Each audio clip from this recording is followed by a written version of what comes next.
Presenting the man without gravity. इस कहानी की शुरुआत में एक अंधेरी तूफानी रात को दिखाया जाता है, जहां पर नतालिया नाम की एक लेडी अपनी मॉम के साथ ड्राइव करके हॉस्पिटल पहुंचती है। दरअसल नतालिया प्रेग्नेंट है, लेकिन उसकी किस्मत अच्छी नहीं होती क्योंकि हॉस्पिटल में कोई भी डॉक्टर नहीं होता। यहाँ सिर्फ एक नर्स होती है और नतालिया की डिलीवरी अब किसी भी वक्त हो सकती है, इसीलिए वो नर्स उसकी डिलीवरी करवाती है। और जब उसका बच्चा पैदा होता है तो ये तीनों के तीनों उसे देखकर डर जाते हैं, क्योंकि वो हवा में तैर रहा होता है, वो गुब्बारे से भी हल्का होता है। इसका मतलब ये है कि इस बच्चे का ग्रेविटी पर कोई भी असर नहीं पड़ता। अगर इसे छोड़ दिया जाए तो ये हवा में आसमान की ऊंचाइयों पर उड़ जाएगा। इसके बाद इसे वापस लाना नामुमकिन होगा।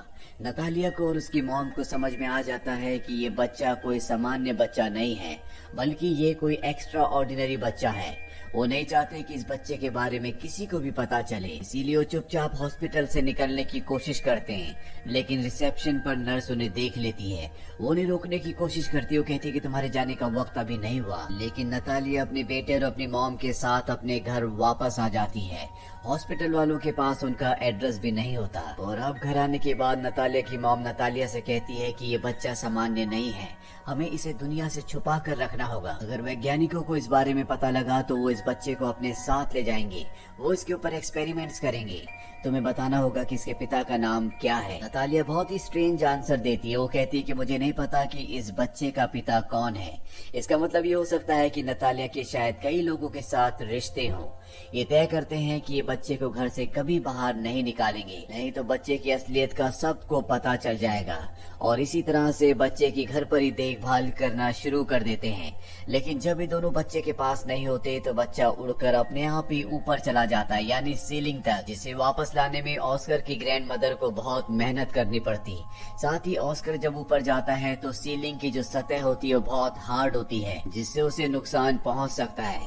इसीलिए ऑस्कर की ग्रैंड मदर बहुत सारे कुशन्स बनाती है और उन सब को ऊपर छत पर लगा देती है, ताकि अगर ऑस्कर ऊपर जाए भी तो उसे हर्ट ना हो। और अब इसी तरह से धीरे धीरे वक्त बीतना शुरू हो जाता है। ऑस्कर की मॉम और उसकी ग्रैंड मदर कभी उसे बाहर नहीं ले जाते, क्योंकि अगर वो बाहर जाने के बाद उड़ गया तो उन्हें पता नहीं कि वो कितना ऊपर जाएगा। साथ ही उसका राज दुनिया के सामने आ जाएगा।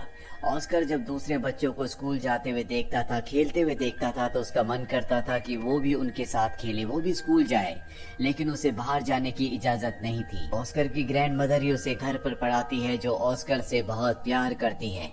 ऑस्कर दिन रात घर पर ही रहता है और घर पर उसका एकमात्र टाइम पास का सहारा होता है टीवी, जिस पर वो सुपरमैन की स्टोरीज देखता है। और जब वो देखता है कि सुपरमैन आसमान में उड़ता है तो उसे लगता है कि वो भी सुपरमैन की तरह शक्तिशाली है। एक दिन वो अपनी मॉम से कहता है कि आप मुझे बाहर जाने क्यों नहीं देते, लेकिन उसकी मॉम उसकी बात का कोई भी जवाब नहीं देती। हमेशा ऑस्कर खिड़की से बच्चों को बाहर खेलते हुए जाते हुए देखता और ऑस्कर का मन करता कि काश वो उनकी तरह बाहर आजादी की जिंदगी जी सकता।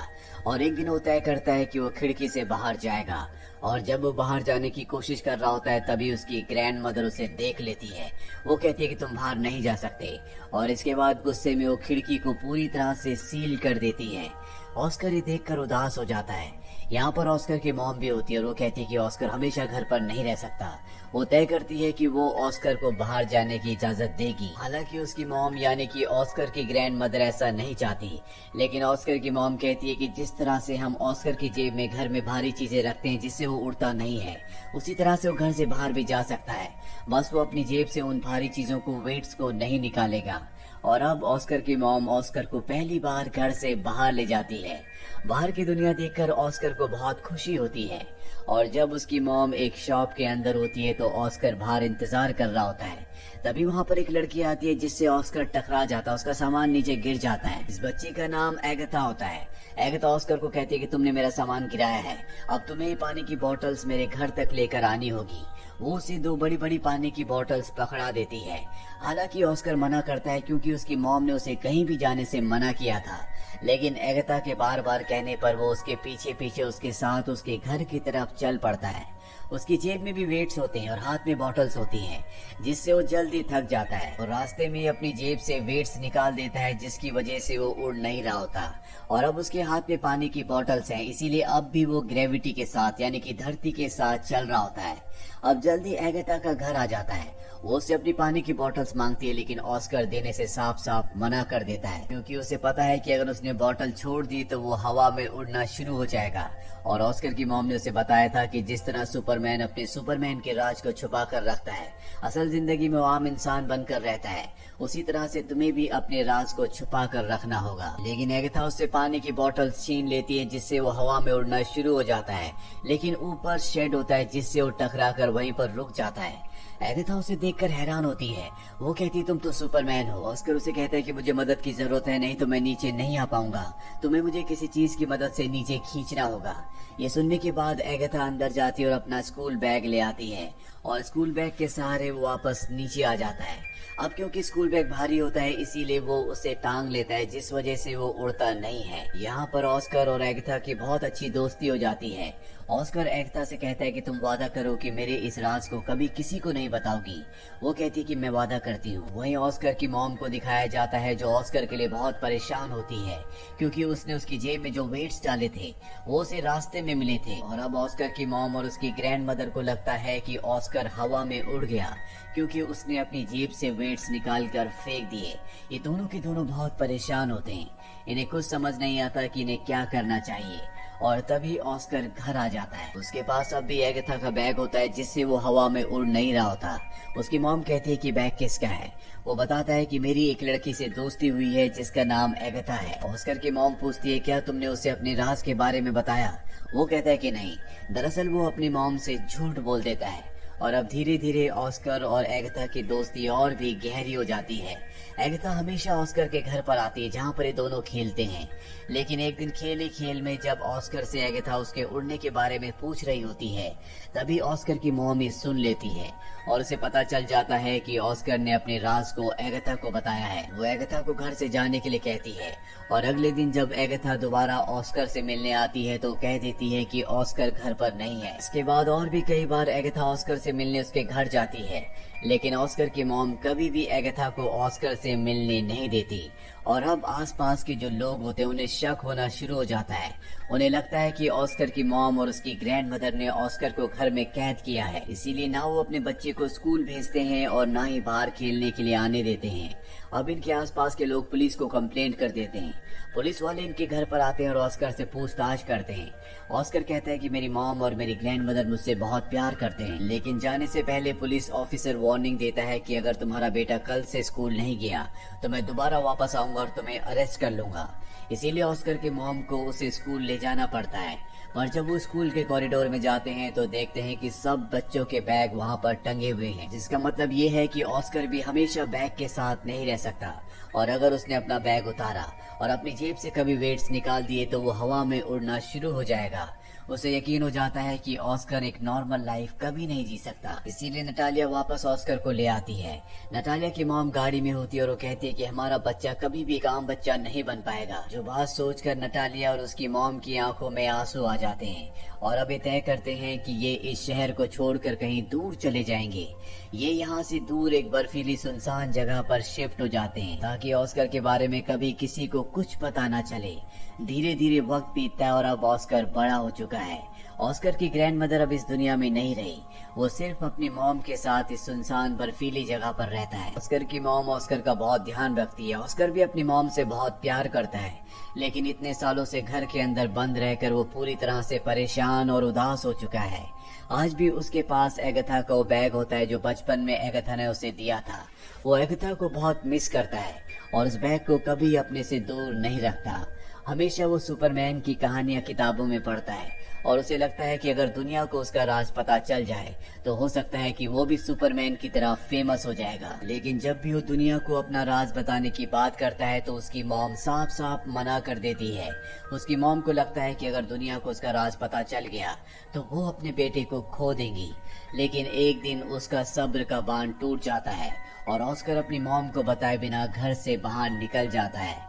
आज भी उसने उसी बैग को टांगा होता है जो बचपन में एगाथा ने उसे दिया था। और वो सीधा एक टैलेंट शो में जाता है जहाँ पर मैजिकल शो दिखाने के बहाने वो ऑडियंस को बताता है कि मैं हवा में उड़ सकता हूँ। उसकी बात पर कोई भी विश्वास नहीं करता और जैसे वो अपने बैग को नीचे रखता है हवा में उड़ना शुरू हो जाता है, जो देखकर सब के सब हैरान हो जाते हैं। और आज का ये शो बहुत ज्यादा पॉपुलर हो जाता है। ऑस्कर की मॉम भी इस शो को टीवी पर देखती है, जिसे देखकर वो बहुत परेशान हो जाती है। लेकिन ऑस्कर ने अब अपना काम कर दिया है, यानी कि अब उसकी मॉम कुछ भी नहीं कर सकती। अगली सुबह ऑस्कर से मिलने डेविड नाम का एक आदमी आता है, जो कि एक ऑर्गेनाइजर है। वो ऑस्कर से कहता है कि हम बहुत सारे बड़े बड़े शोज कर सकते हैं जिससे हम बहुत सारे पैसे कमाएंगे, साथ ही तुम बहुत ज्यादा फेमस हो जाओगे। ऑस्कर हमेशा से बचपन से ही सुपरमैन की तरह फेमस होना चाहता था, इसीलिए वो डेविड के साथ कॉन्ट्रैक्ट साइन कर लेता है और अब ये दोनों कई शोज करते हैं, कई एडवर्टीजमेंट भी करते हैं, जिससे ऑस्कर बहुत ज्यादा फेमस हो जाता है। उसके पास अब पैसों की भी कमी नहीं है और ऑस्कर को नाम दिया जाता है the man without gravity. Oscar का टैलेंट दुनिया के सामने आने के बाद चारों तरफ ऑस्कर की बात हो रही होती है, लेकिन धीरे धीरे ऑस्कर इससे बोर और परेशान होना शुरू हो जाता है। दरअसल बचपन से वो सुपरमैन की तरह एक हीरो बनना चाहता था, लेकिन अब वो हीरो नहीं है, बल्कि वो एक जोकर की तरह लोगों को एंटरटेन करता है। वो ऐसी जिंदगी कभी नहीं चाहता था। उसके ऊपर कई सारी डॉक्यूमेंट्रीज भी बनाई जाती हैं और उन डॉक्यूमेंट्रीज में ऑस्कर की मॉम को और उसकी ग्रैंड मदर को बहुत ही नेगेटिव पेश किया जाता है। तो ऑस्कर को बिल्कुल पसंद नहीं आता, क्योंकि उसकी ग्रैंड मदर उससे बहुत प्यार करती थी। ऑस्कर की मॉम आज भी ऑस्कर से बहुत प्यार करती है।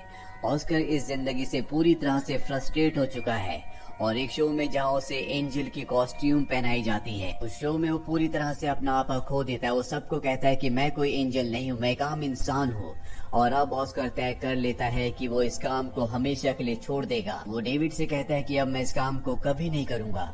डेविड उसे समझाने की कोशिश करता है, लेकिन वो किसी की बात नहीं मानता और तय करता है कि वो अपनी मॉम से, डेविड से और उन सभी लोगों से जो उसकी हकीकत जानते हैं दूर चला जाएगा। डेविड कहता है कि हम दुनिया को क्या कहेंगे। वो कहता है कि दुनिया को बता देना कि मैं कहीं आसमान में उड़ गया या मेरी मौत हो गई। और इसके बाद वो हमेशा के लिए अपनी मॉम को और डेविड को छोड़कर इस जगह से चला जाता है, ताकि एक अलग तरह की जिंदगी को जी सके। और अगले दिन न्यूज में दिखाया जाता है कि ऑस्कर की मृत्यु हो गई है। दरअसल लोगों को कोई ना कोई जवाब देने के लिए उन्हें कुछ न कुछ कहना था, इसीलिए जैसा ऑस्कर ने कहा था डेविड ने न्यूज को वैसे ही बता दिया था। और अब ऑस्कर की मॉम घर पर अकेली रह जाती है। कई न्यूज रिपोर्टर्स उसके घर पर आते और ऑस्कर के बारे में पूछते हैं, लेकिन ऑस्कर की मॉम उनके किसी भी सवाल का जवाब नहीं देती। इसी तरह से कई और साल गुजर जाते हैं और ऑस्कर की मॉम की भी मृत्यु हो जाती है। लेकिन ऑस्कर आज भी जिंदा है। वो दुनिया से अपनी असलियत, अपने रूप को छुपाने के लिए पूरी तरह से बदल चुका है। वो हमेशा व्हील चेयर पर रहता है, साथ ही उसने दाढ़ी बढ़ा ली है। वो हमेशा कैप पहन कर रखता है और एक होटल में वो रिसेप्शनिस्ट की जॉब करता है। लेकिन आज भी उसके पास एगाथा का वो बैग है जो एगाथा ने बचपन में उसे दिया था। वो आज भी एगाथा को याद करता है। और एक दिन ऑस्कर के होटल में एक लड़की आती है और जब वो उस बैग को देखती है जो ऑस्कर के पास होता है, तो पूरी तरह से हैरान हो जाती है, क्योंकि ये लड़की और कोई नहीं बल्कि एगाथा है। एगाथा की जिंदगी अब पूरी तरह से बदल चुकी है। उसने पैसे कमाने के लिए मजबूरी में गलत रास्ते को अपना लिया, इसीलिए ऑस्कर के होटल में वो अलग अलग लोगों के साथ आया करती थी। वो ऑस्कर को पहचान लेती है और अब ऑस्कर और एगाथा एक बार फिर से एक दूसरे के साथ होते हैं। लेकिन एगाथा ने अपनी जिंदगी में बहुत दुख तकलीफें देखी होती है, इसीलिए उसके दिल से सारे इमोशंस खत्म हो जाते हैं। पर ऑस्कर आज भी उससे प्यार करता है और एक दिन वो उसे अपने प्यार का इजहार कर देता है। लेकिन एगाथा उसकी बातों पर ज्यादा ध्यान नहीं देती, क्योंकि शायद उसकी जिंदगी में अब इन चीजों के लिए, प्यार के लिए कोई भी जगह नहीं बची। लेकिन जैसे जैसे एक दूसरे से ज्यादा मिलते हैं, एगाथा को एहसास होता है कि आज भी उसके दिल में ऑस्कर के लिए कहीं ना कहीं एक फीलिंग है और जल्दी ये दोनों एक दूसरे से शादी कर लेते हैं। शादी के बाद ऑस्कर बचपन के अपने उसी घर में आ जाता है जहाँ पर वो अपनी ग्रैंड मदर और अपनी मॉम के साथ रहा करता था। और अब ऑस्कर और एगाथा इसी घर में खुशी खुशी रहना शुरू कर देते हैं। इसी के साथ ये इटालियन फिल्म यहीं पर खत्म हो जाती है। ये फिल्म ईयर 2019 में रिलीज हुई थी। IMDb पर इसकी रेटिंग है 5.8। उम्मीद करते हैं कि ये कहानी आपको पसंद आई होगी।